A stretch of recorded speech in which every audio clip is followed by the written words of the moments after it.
Good morning, Year 5 and 6, and welcome back to your third learning journey lesson of this week. The date today is Wednesday, the 6th of May, 2020.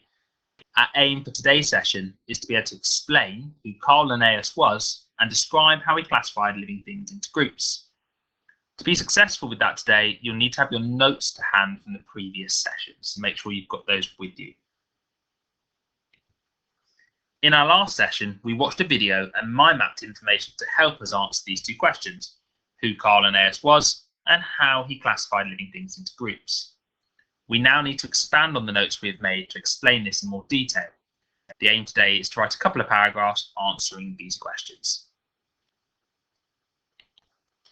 Here are our two questions, and I'm going to look at using my notes from my mind map to begin to answer this first question here.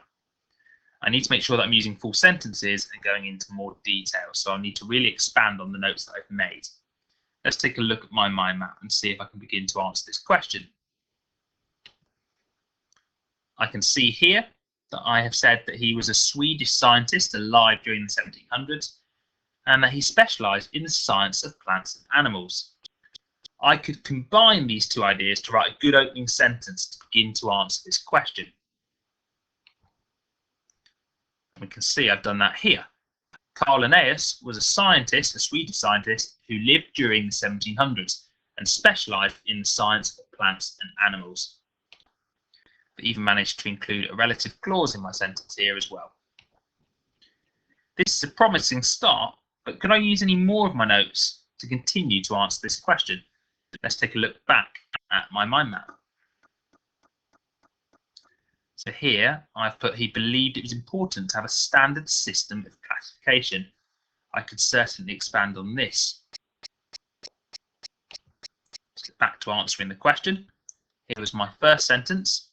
Carl Linnaeus was a Swedish scientist who lived during the 1700s and specialised in the science of plants and animals. I've continued to answer this question by saying he believed it was very important to have a standard system of classification, that was from my notes, to allow scientists to accurately identify, group and properly name animals. So here I've expanded upon my notes and gone into more detail. Using your notes, can you write a paragraph to answer each of these questions? Remember to think carefully about presentation. And I've also included some words here at the bottom in the box that may help you with beginning your sentences. Don't forget, once you're finished, to take a picture of your work and upload this to Class Dojo so that your teacher can provide you with some feedback on how well you've done. Well done, Year 5 and 6. Bye for now.